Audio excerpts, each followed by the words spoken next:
Isang mapagpalang umagang muli sa inyo mga katrabaho, mga kasama.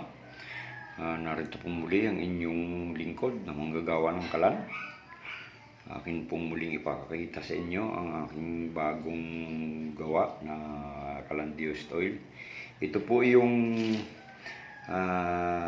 in-upload ko nung mga nakaraang araw na sinasabi ko sa inyo ang aking tutorial sa inyo. At ito po ay marami pa akong idinagdag dito. Tingnan po ninyo yung ano niya, no? Yung taas.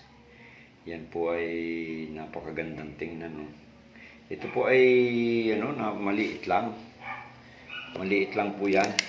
Ang frame po niya na yung 8 lang. Tingnan po nyo. Yan po. 8 centimeters. Bago ang taas po niyan ay 8 rin, no? 8 din lang. Yan. Ayan. Hindi makita. Yan. Ito po. Kita na nyo. 8. Bali, kasama ho yung tangke. Para ito sa bali 15 centimeters lang. 15 inches lang po yan. 8 inches po pala. At saka 8 inches ang Yung luang, yung naman po niya, ito po na burner niya. Yan po ay yung kombinasyon ng 4 at 3, pero kung tutuusin po talagang 3 siya. 3 lang po siya. Yan po yung tatlong uri ng apoy ang na gagawa niya o nagpo-produce po niya. Ito pong niya ng kaldero ay bali 14 centimeters na pabilog po siya. Yan po yung sinasabi kong pabilog. Pero may dinagdag pa po ako dyan. Bukod po dun sa in-upload ko ng isang may dinagdag po ako dyan. Ito po, mga kasama. Ito po yung splash prop. Splash prop. Yan. Ito yung splash prop. Yan po ay 6 cm, 6 centimeters lang po yan sa splash prop na yan. Napakaliit na po niya. 6 cm po siya. Yan po. Yan po. Ito po, ayan. Yan lang po ang pagkayari niyan. Yan po yung sinasabi ko sa inyo na ang apoy ay palapad. Yan lang po ang sekreto dyan, oh. Lalagyan po ninyo sa gitna ng parang pinakang harang. Kung pong style ang ilalagay ninyo ay pwede. May pinakang harang po siya. Yan po ay bali 3/4 na tubo. 3/4 na GI pipe. Akin lang pong ginayat at pinatulis. Yan lang po. Ito po, ganun na. Yan lang po. Yan lang po ang sukat niyan. Bagong ito pong ito pong sa bracket flame. Yan lang po. Bali 8 centimeters. 8 centimeters. Isinigo ko lang po yan dun sa titres. Bago yung bunganga po niya ay 5 cm lang.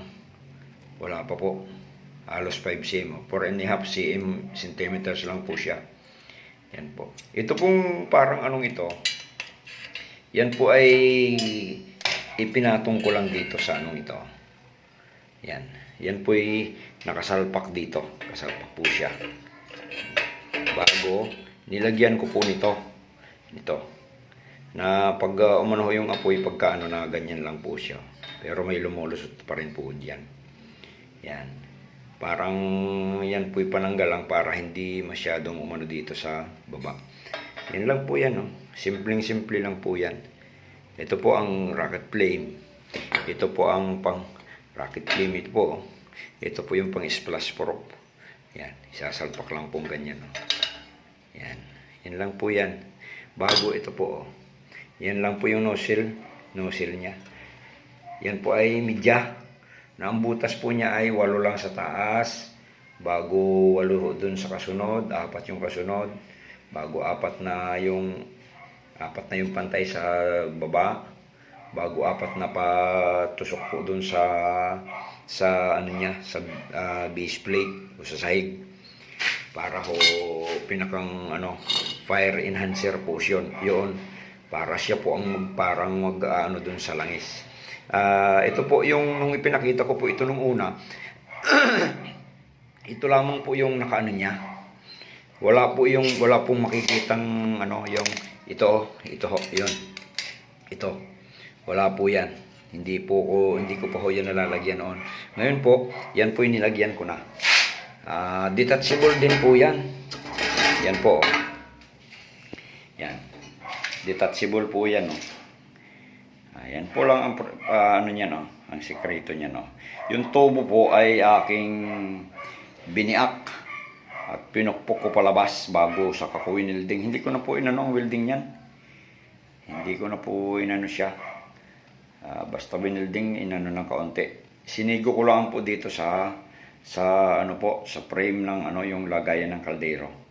Para siya po, ang purpose po naman po nito ay para yung apoy wala hong singaw pailalim. Pagka pinatungan po ng kaldero, pagka po yung kaldero ay nakapatong dito, pagka wala ho siya o yan ay dito po anong apoy niyan dito sa ilalim. Magkakaroon ng apoy sa ilalim.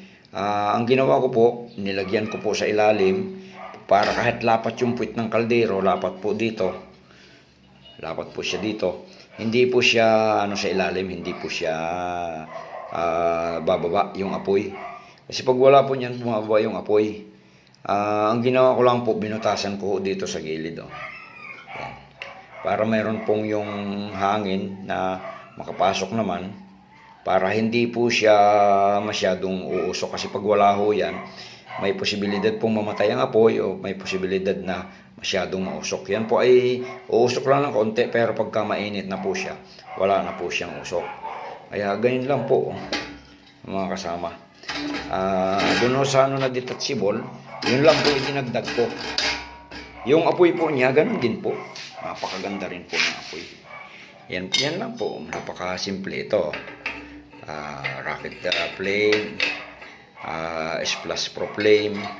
Yan lang po, yan yung mga konsepto ko nung una na ganun din ang ginagawa ko. Na salamat po sa Panginoon na yung akin pong mga engineer, yung mga engineer ko pong mga ganito, yung lahat ng parts po ng ganire ay marami na pong gumagawa. Marami na pong gumagawang manggagawa. Yun lang naman po ang ating layunin eh. Yung maraming matutong gumawa. Yung maraming matutong doon sa mga ipinapakita ko para maibahagi din naman po doon sa mga nais gumawa. Yung mga nag-DIY. Pero doon po sa mga manggagawa ng kalan, shout out po sa inyong lahat. Hindi ko na po kayo maiisa-isa pero salamat at tayo po ay nagtutulungan upang lalong mapaganda, lalong ma-enhance ang ating ginagawang kalan, no? Yun po ang isang magandang sinyalis po yan. Ang mga manggagawa ng kalan ay nagtutulong-tulong upang mapaganda kung paano paglingkuran ng ating mga kapwa, paano mapaganda yung kanilang saing, mapatipid, maging safe, at para tayong lahat ay masaya. Yan lang po siya. Ang bala ko po dito mga kasama, mga katrabaho ay akin naman pong lalagyan siya ng yung oil autofill. Na ito naman po kasi ito dati na po kasi itong ano, yung chamber ay ang ginawa ko po ay ganito lang. Dati po ay wala ho yung ano, yung oil trap na yan. Ay nilagyan ko na rin po kasi minsan po ay nausok din pala pagka ano dito nasasalangan ng bago nakataklob. Wala ho yung singawan, nakataklob na usok po dito. Kaya pagka ho siya may naka-trap na oil diyan, hindi na rin po siya usok. Ito po. Napakaliit po niya, no? Ito po mga kasama, dito ko po lalagyan ng oil autofill dito po sa parting ito. Dito po sa parting ito. Parting ito paparito po sa ano, yun, tulo na po yung langis. May langis nga po pala akong inilagay kanina. Nagtuloy na po siya. Yan lang po mga kasama. Kung inyo pong nagustuhan ay paki-subscribe naman po.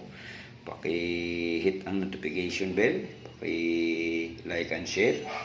Para po sa susunod na mga i-upload ko, kayo po ay palaging updated. Suporta naman po ng channel ko mga kasama, mga katrabaho, mga viewers. Maraming salamat po at sana itong palain tayo ng ating Panginoon.